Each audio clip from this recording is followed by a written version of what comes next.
सही है।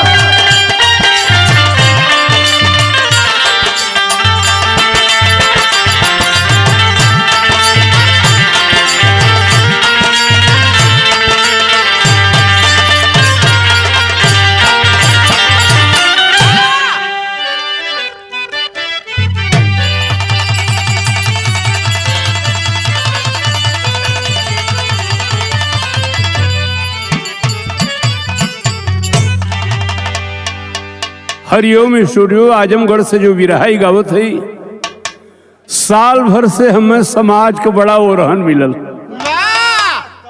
ओरहन ही मिलल कि दुर्जन भैया तू हास रस के बिरहा गावेला, कोनो भक्ति रस का नहीं गौता का। अच्छा हम कहले सुना, भक्ति रसो गाइला, हासो रस गाइला, तो ये पूरे समाज के फरमाइश पर एक भक्ति प्रसंग सुनावत है।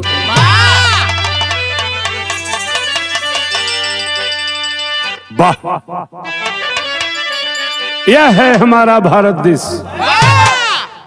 कितने ऋषि महर्षि संत पैदा हुए, क्या बात है। आज जिनकी गाथा गाई जा रही है। 4 लाइन भूमिका है। राजा हरिश्चंद्र बिके डोम के घर, चलाए मोरन ध्वज बेटे प्यारा। राजा शिवी जैसा दानी ने जग में, चढ़ाए तुला पे बदन काट सारा।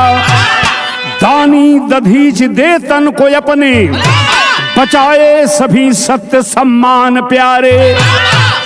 प्रभु सत्यवादी कि लेने परीक्षा, चले 3 जोगी हैं कबीरा दुआरे।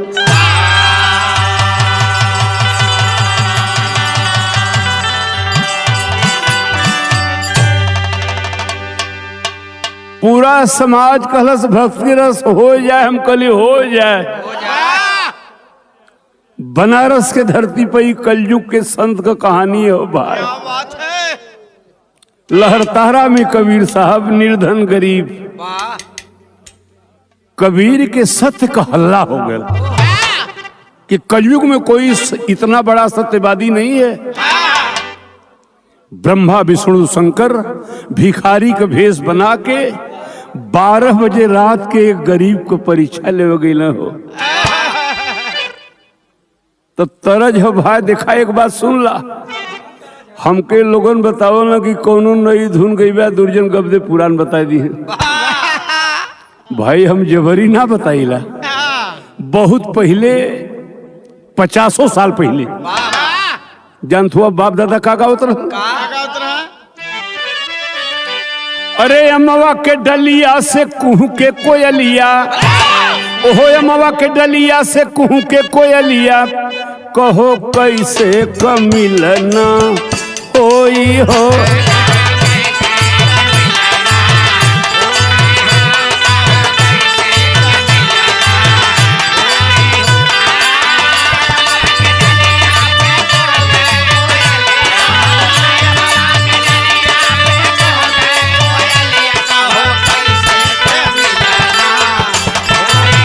एकदम सही है ढोलक वाला बाबू।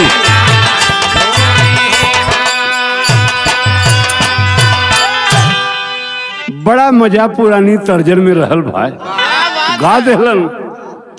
अमवा के डलिया पे कुहू के कोयलिया, कहो कैसे कमिलना होई हो। शासन नद दुनो नान्हे कबैरी, शासन नद दुनो नान्हे कबैरी। देखा कैसे कललना,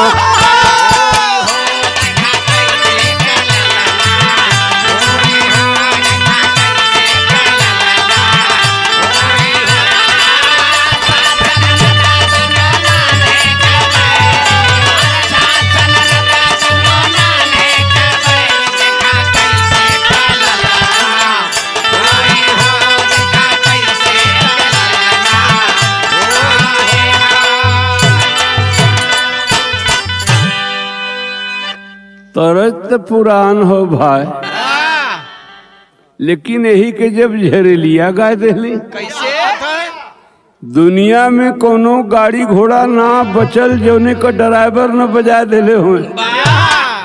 हाथ में मेहदी मांग से नूर, अरे हाथ में मेहदी मांग से नूर, बर्बाद कजरवा हो गई है।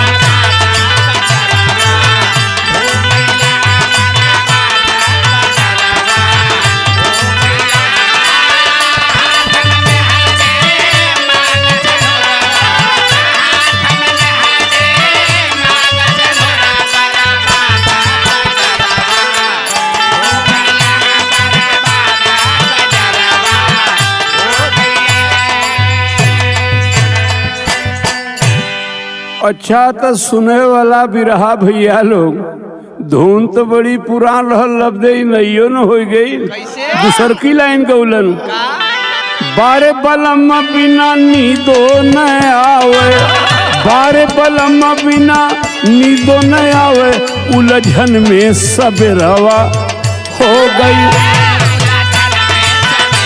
यह है राजा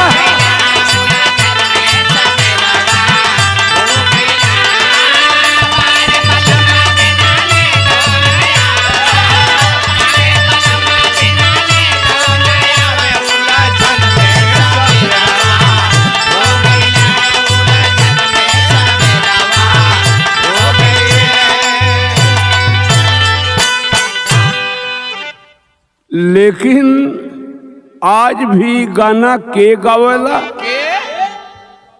बलिया जिला में जब बारात आवेले अच्छा तो उनमें का बाजा का लवंडा गावलन। उजन से का गावलन? अरे लाला पटवारी बड़ा रसिया, ओहो लाला पटवारी बड़ा रसिया, मोर खटिया बिछावे दोपहरिया में।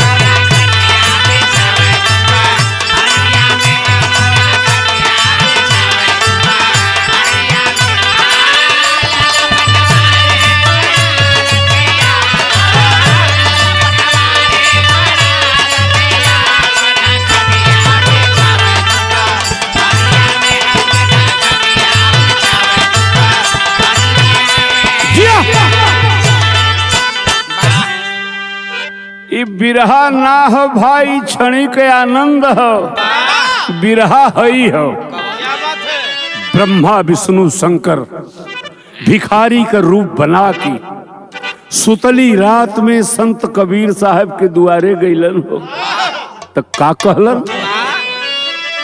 भेष भिखारी का धई के हरी, अरे भेष भिखारी का धई के हरी, अब कबीरा दुआरवा चल देहल।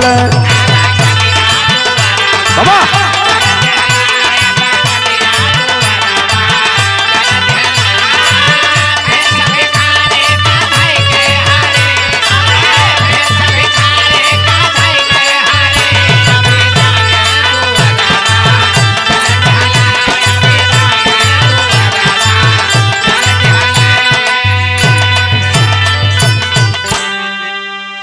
भेष भिखारी कधई के हरी, अब कबीरा दुअरवा चल देहलन।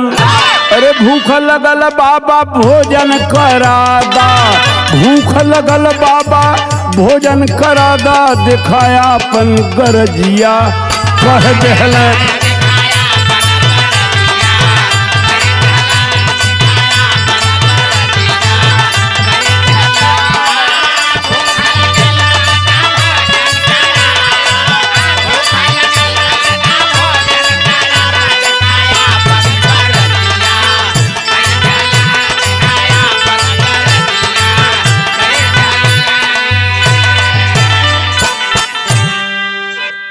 कुछ खिला दो कबीर बाबा।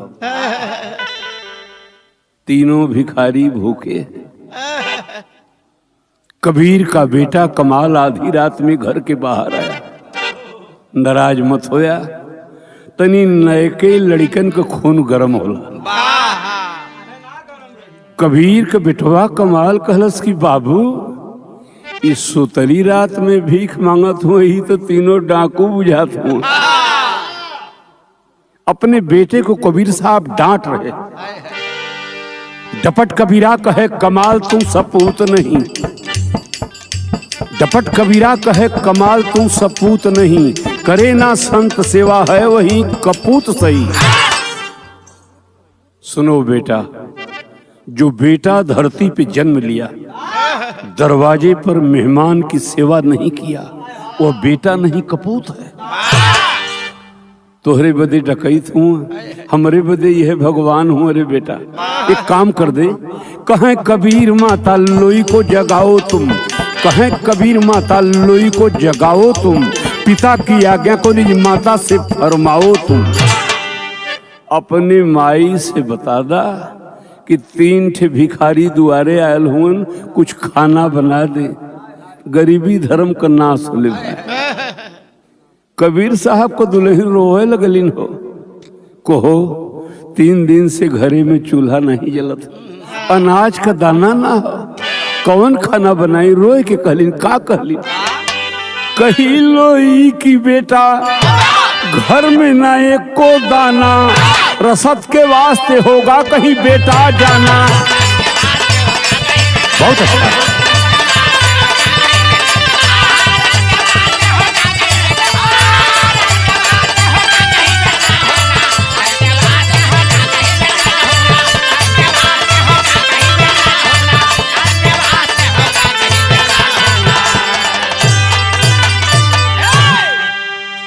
कहो ई 12 बजे रात कैसे क्यों कही कि हमरे खाए कि ना?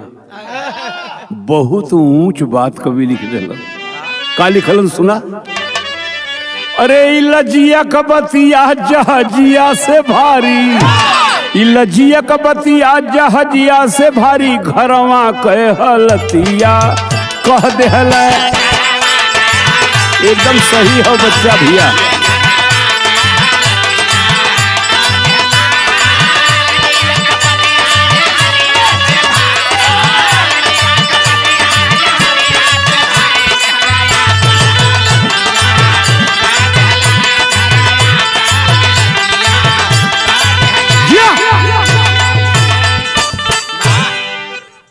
कमाल आके पिता कबीर से सारी बात बताया, बाबूजी घर में अनाज का दाना नहीं है, माँ रो रही है। ई संतन का चर्चा हो जेकर आज इतिहास मिलेला भाई, ऐसनो लोग संत धरती पर रहलन हो। कबीर साहब कल में बचवा जबले जिये थे बनारस लहर तारा भी। अरे राम अरे सेवकाई पहले संतन कह होई, कमाल कलश तो माटी खिएबा का। सुन बेटा, सेवकाई पहले संतन कह होई, और बचवा सेवरी लेला नकब लगावल जाई, सेवकाई पहले संतन कह होई।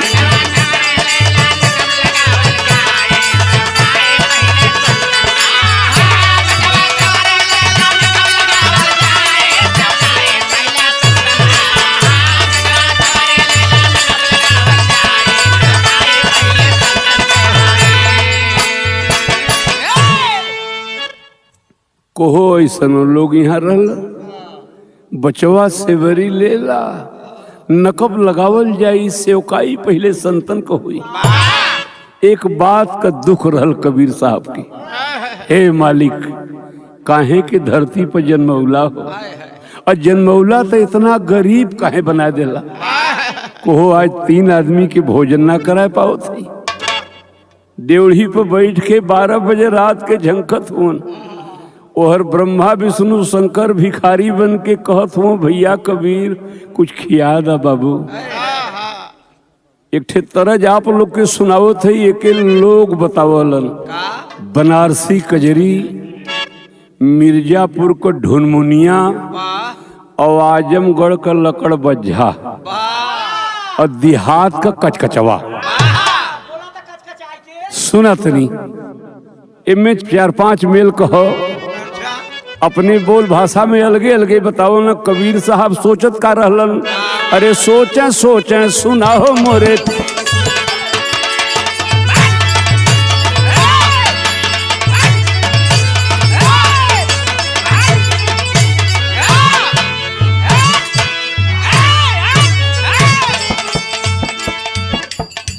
सोचे कबीर रासन नाही, सोचे कबीर रासन नाही, मोरे बखरिया हो पगरिया बैठे जोगी दुअरिया ना।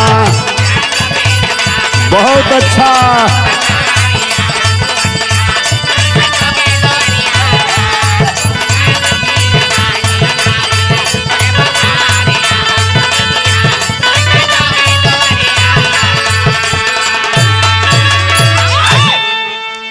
अरे बचवा कमाल लाज बचावा, राशन मिली कहाँ बतलावा, बोला कमाल तुरत बानी, बनिया घरे मिली राशन पानी, बनिया घरे चला बाबूजी, यही पहाड़िया हो पगरिया बैठे जोगी दुअरी।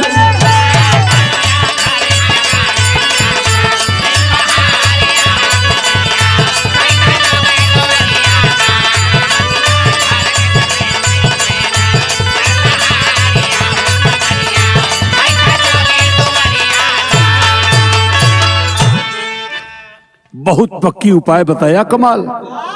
आधी रात की बेला है, क्यों किसान के घरे में सेन लगी बाबू, चावल मिली तो दाल न मिली, और नमक मिली तो हल्दी न मिली। अगर साव जी के घर में सेंध लगी, सारी सामान मिली, तब कमाल कहलस। अरे बाबू हाथे में लेला सेबरी, बाबू हाथे में लेला सेबरी, कस के बान्हा कमर सरप पगरी, कस के बान्हा कमर सरप पगरी, चोरी करने चला वही डगरी, दोनों पहुंचे बनियवा की बखरी। कहानी एकदम साफ। सुतली रात में कबीर और कमाल साव जी के दुआरे पहुंच गईला। अच्छा तो बिरहवा सुन के ई पड़ता मत लगाया कि कबीर साहब चोर रहलन। आज पहला दिन रिहर्सल हो भाई, तो कैसे सेध लगावत हुवन। बिरहा में एक निर्गुण गीत का लाइन बाप, कांचे कांचे बंसवा कटावल सरे मोरे आलर जोगिया।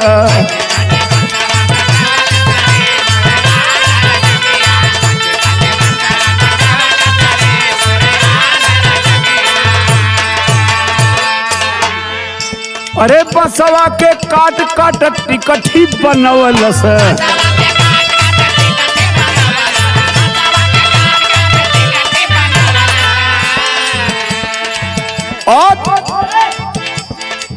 गतर गतर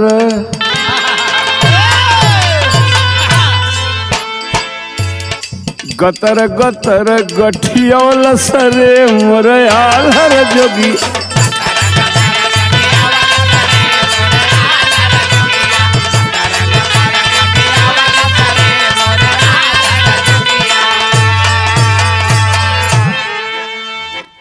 अपने जमाना में रामदेव भैया अपन खुद को गाय के रिकॉर्ड करौले रहलन। आज तो दुनिया में नहीं हुवन, लेकिन वो गौले रहलन सिंगार रस का लाइन, पनिया में अगिया लगावला सरे धन तोहरी जवनिया।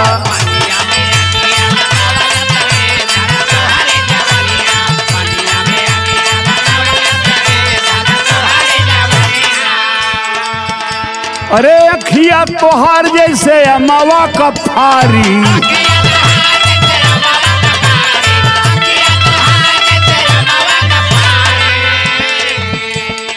ताकि हम कबल तक कवल सरे धन तोहरी जवनिया।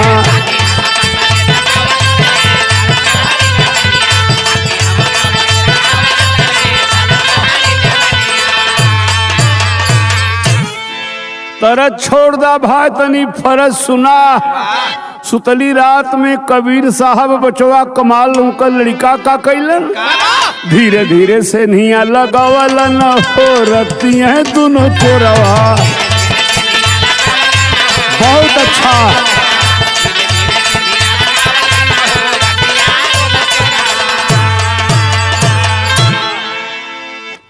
पार्टी में तमाम ऊंचे ऊंचे कलाकार काम कर रहे हैं। बच्चा लाल ढोलक वादक, हरिचंद भैया हारमोनियम मास्टर, जय हिंद बाबू बिंजू पे हैं, जो परिचय को मुहताज नहीं है। बगल के कलाकार हैं भैया विजय लाल के साथी महेंद्र जी मजुई। तमाम रिकॉर्डिंग हमार टी सीरीज में ही करौलन। और उनके बगल में हैं बिरहा के गायक कलाकार मुन्ना लाल यादव जी, अखाड़ा गणेश गुरु। तो यह बदे कह दिली है, तो लोग को नाव बोल दिली है कि हो सकला तो लोग पैसा छोड़ दे न, कोई बहुत दूरे न बजी कि इतने ऊंचे आप लोग कलाकार हैं। दया अगर आई तो छोड़ भी सकेला कि जिंदगी भर रहली भी रही में क्यों ना मन कना ले कौन बात ना है। कैसे से लगौलन, अरे मटिया के खोद खोद पीछे सरक,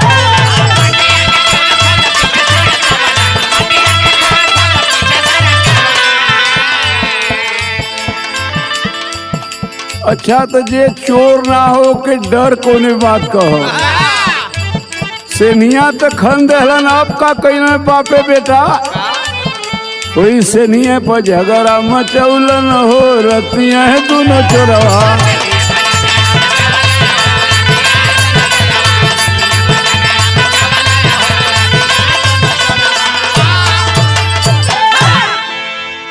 जोर जोर से चिल्लाए के बापे बेटवा हल्ला कह के झगड़ा कैलन। कमाल का ई कहनाम रहल कि 3 दिन से खैले बिना माइयो मुवत हो, हमहू मुवत है, तोहू मुवत हुआ, अब कभो ना सेन लगावे कहला। ई का जानी कहाँ से 3 ठे बड़बहाउर दुआरे आएगी ना दाढ़ी झोटा रख के, तो सेन तो खन देली, लेकिन दुकान के भीतर हम न जा, बनिया दोनों प्राणी मुआ दी है। यही बात का झगड़ा रहल। कहला कमाल पहले सेनिया में हला बाबू,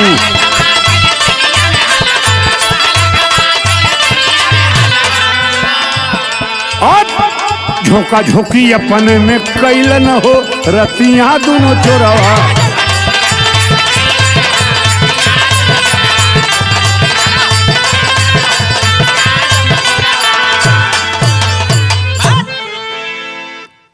ऐसने जनायल भाई की बापे बेटवा में पटकी पटका हो जाई।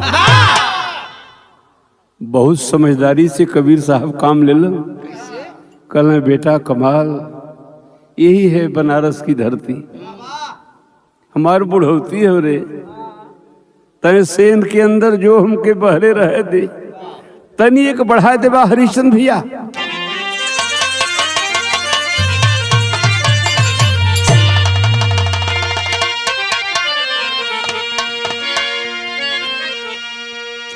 बाहरे माई बहन लोग कोहो अंदाज ना लगत भाई, इन्हें लोग को कवि के हो के बना के दिला। बारात जब आ जाई, ई माई बहनिया बिटिया हमरे घरे तोरे घरे गई हन। कंवर रंग घोड़ा व कंवन या सवार दिल जनिया ना दी,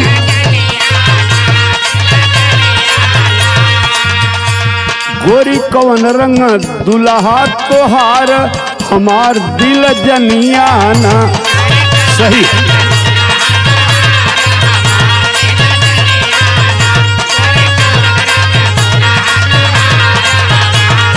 लगल।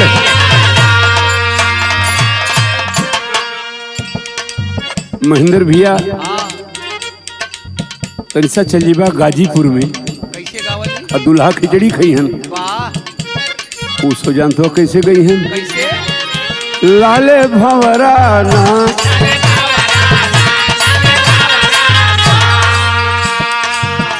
अरे मोर नरवा नरवा जाए लाले भंवरा ना।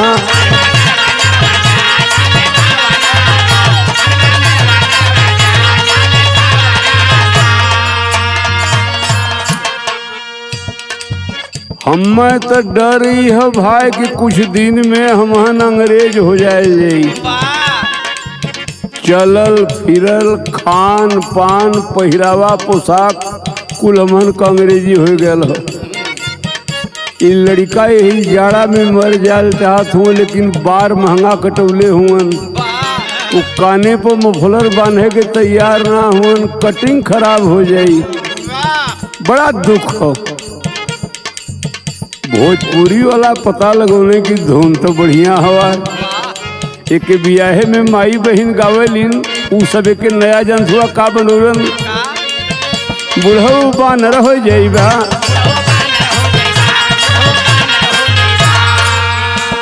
अभी भोजपुरिया वालन के सुना, नकल मरलन अपन शब्द खाली रखलन, और बुढ़ऊ बानर हो जाइबा। पतोहिया रेल के कह दे आनहर, बुढ़ऊ बानर हो जाइबा।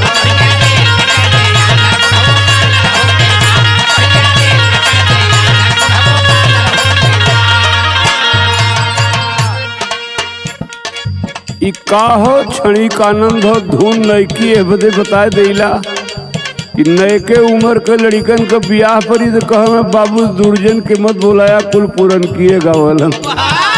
ये अपने पेट पर्दा बदे सुना देते भाई। तनी बिरहा के कहानी पे चला। कबीर साहब अपने बेटा कमाल के सेन के अंदर घुसा दिलन, अपने बहरे हुवन। अब बचुआ के अपने ईमानदारी सिखावत हो भाई। आय हाय ऐसनो चोर यहाँ रहलन, का कहलन, प्यारे बबुआ ना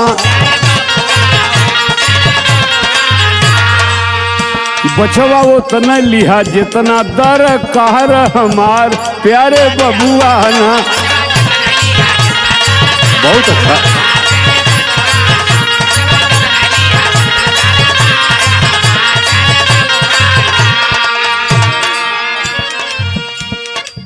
बचवा कमाल समान उतने चुराए की बासी बचे न कुत्ता। कलश मत बोला बाबू, साव जी दोनों परानी दुकनिए में सुतल हुन, जगह तो बुआ दिहन, कुछ नहीं होगा बेटा। मेहमान की सेवा भगवान की सेवा होती है। अब वजन बतावत हुन, 3 पाव आटा ले पाव भर दाल, प्यारे बबुआ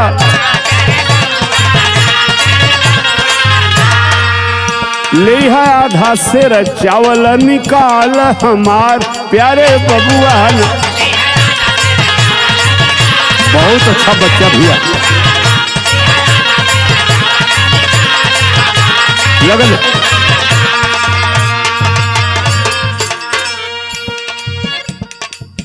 एक बात भुलाए गेली बचवा कमाल, दुकनिया में तराजू बटखरा धयल हो बेटा, तनी सा तौल के निकाले, अंदाजा मत निकाले दिखाई ढिठाई हो। ऐसन जनात हो कि अपने बखार में कहना तोलवान का कहलन, रख के तराजू आप कैली हा वो जनवा, प्यारे बबुआ।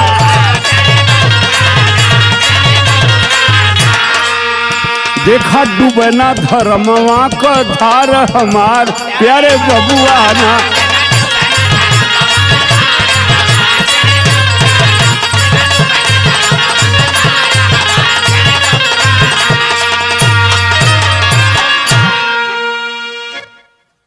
कमाल वैसा ही किया, सारी सामान चुरा कर गठरी बांध कर सेन के बाहर निकाल दिया। कबीर साहब चावल दाल की गठरी पाकर खुश है। साव जी जग गए दोनों परानी, सहुआइन कहने सैया सुतल हुआ, अब तो चोरवा चोरी करके बाहर निकलने वाला है। दोनों परानी जाके कमाल का टांग पकड़ के दुकानी में खींचे लगने अंदर। कबीर साहब अकेले हैं बाहर, बेटा की मूड़ी पकड़ के बाहर खींच रहे। बहुत सकोच में बोलत ना हो, सुतली रात में बोल दे बनारस में हल्ला होई, कबीरवा का बेटा कमाल हो जो चोरी करत रह। जान बहुत गाढ़े में है।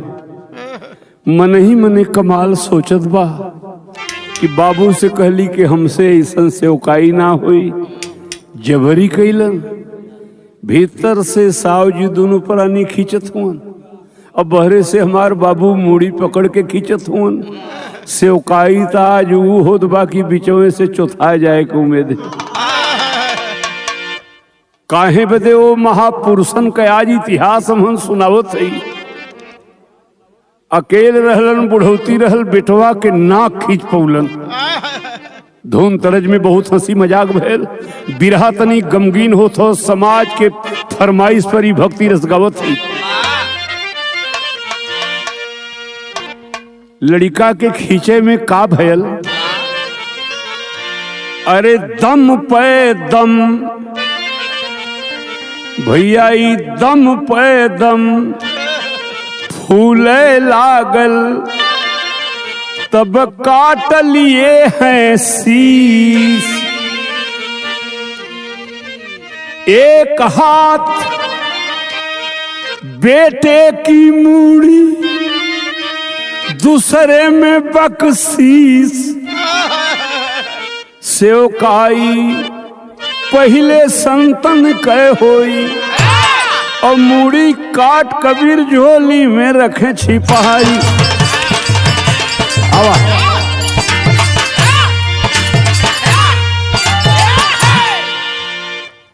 ऐसनो लोग यही रहल, ऐसनो लोग यही हुआ जो मुर्दा का कफनो बेचत हुआ, ऐसनो लोग यही हुआ। यही है भारत देश, जोने देश के सोने की चिड़िया का संज्ञा मिलल। लड़का का मुड़ी काट के अपने झोली में धैलन, चाउर दाल के गठरी लेके घरे अलन। भैया हो, एक बेर बेटवा का ममता छछाए गई। कबीर साहब को दुल्हन लोई पूछनी, स्वामी हमार बचवा कमाल कहाँ हो? कहना तोर कमाल आवारा है, कपूत है, कहीं सोया होगा, खाना जल्दी तैयार कर। भैया का भयल? पकल भोजना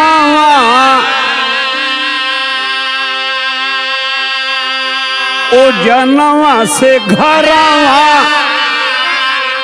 थलिया सजावे लोई ना।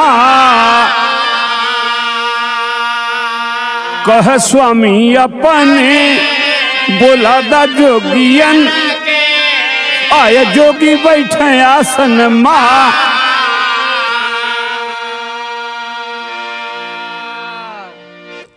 कबीर साहब को दुल्हन सुतली रात में खाना बनौलिन। कबीर साहब 3 थरिया में खाना निकाल दिलन। ब्रह्मा विष्णु शंकर के कहाँ चिन्हत हुए के बा, कहना सरकार एक गरीब के माफ कर दिया, खाना बनावे में थोड़ा लेट हो गया। वो समय का भाव लिखलन कवि जी, अरे रखलन रखलन कबीर 3 थरिया जोगियन के। अरे राम आप तीनों मूर्ति पहले करा जेवन। बहुत अच्छा बच्चा भैया।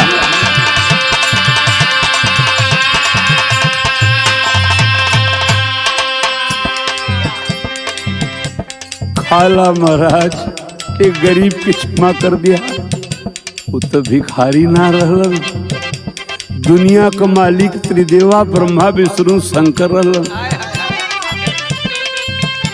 अब मधुरी बचनिया बोले हैं कबीरा, कबीरा से अब मान जाइबा कबीरा जब बतिए रे हमार, और जबले खियाई लाना हमहन लड़िकन, और तबले तीनों मूर्ति नहीं करी।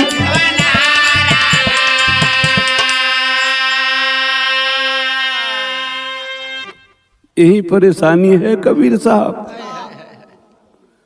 तीनों भिखारी भीख मांगते हैं, रात को कुटिया पे भोजन बनाते हैं,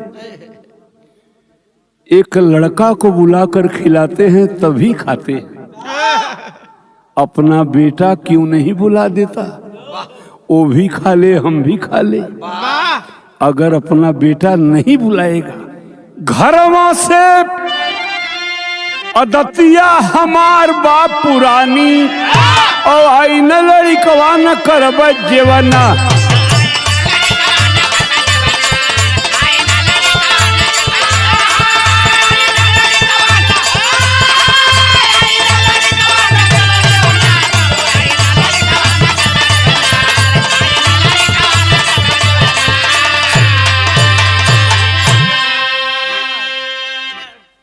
आपका बेटा कमाल नहीं आएगा, हम तीनों भिखारी वापस लौट जाएंगे, भोजन नहीं करेंगे।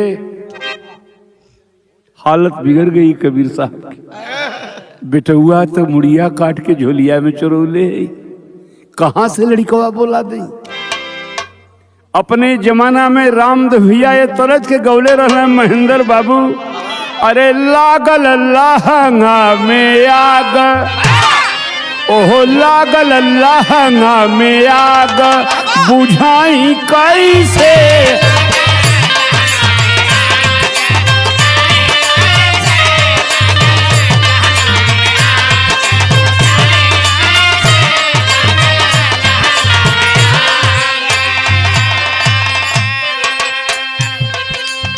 सास घरवा हइयो ना, नदिया घरवा हइयो ना,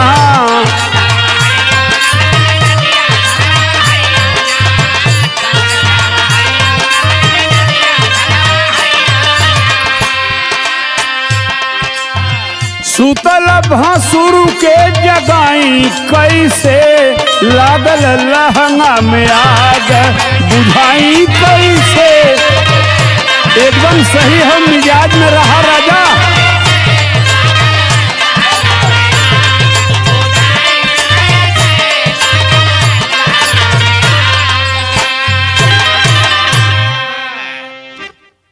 कहां से बेटा लाऊं, बेटे की तो गर्दन काट चुका हूं, ओ समय का सीन यह रहल। अरे बरस है गम का बदरिया, ओहो बरस है गम का बदरिया, पुजरिया झंखट बाय।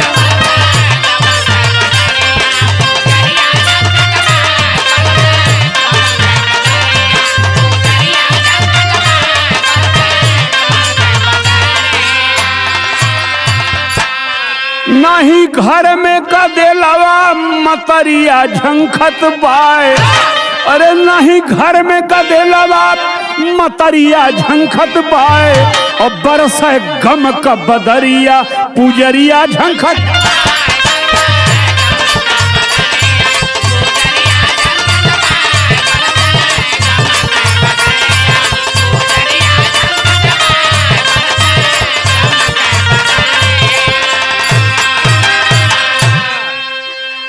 यह रहा भक्ति प्रसंग। बेटे की मुड़ी काट चुकी, ब्रह्मा विष्णु शंकर की जिद है, बेटा नहीं आएगा, खाना नहीं खाऊंगा। अपने ड्योढ़ी पर बैठ के कबीर साहब अपने सत्य के सुमिरे लगने, बचवा कमाल तनिखो सत्य हमरे अंदर होए रे बेटा, एक बेर कटल की मुड़िए काहे में बोल देते, कटल मुड़ी रोए लगल हो। का कहलस, अरे लौट के जइहन, आज लौट के जइहन, घरवा से मेहमानवा ही घरी, ओही झोलिया से मुड़िया रे बोल पड़ी। वाह वाह वाह।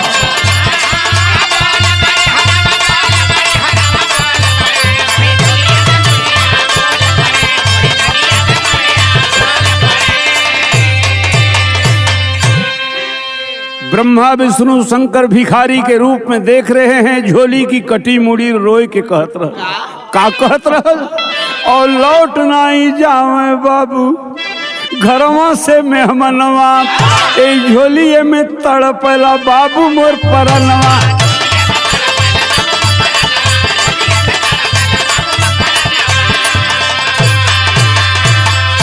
झुके नहीं सत्य के पता का जौहरी, और झोलिया से मुड़िया रे बोल।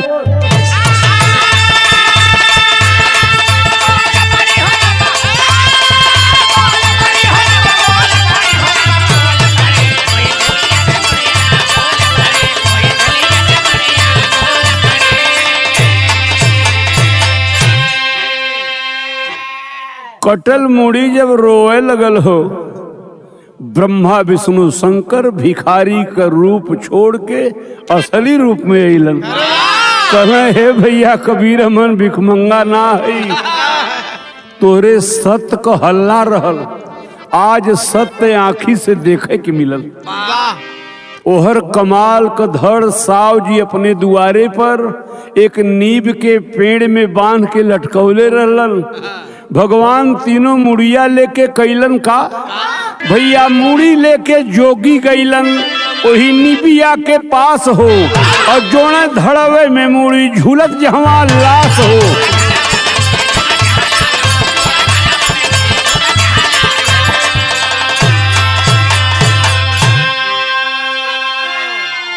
ब्रह्मा विष्णु शंकर त्रिदेवा अपने हाथ से कमाल का कटल मुड़ी कमाल के धड़ में सटा दिलन।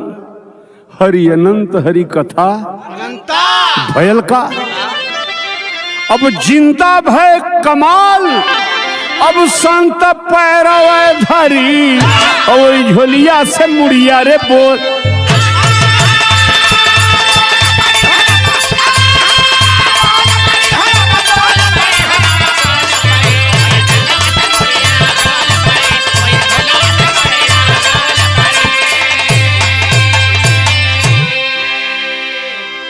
क्यों विद्वान लिखले हुवन, संत न रहते इस दुनिया में जल जाता संसार। चलत के बेरी एक बात कहना भैया, कबीर है कलयुग में, और धन्य हो कबीर धन्य तोहरी सेवकाई, और कैला संत सेवा अपने लाल के गवाही।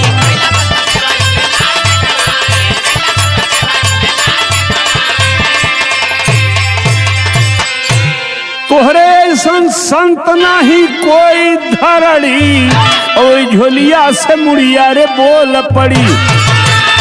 बहुत अच्छा।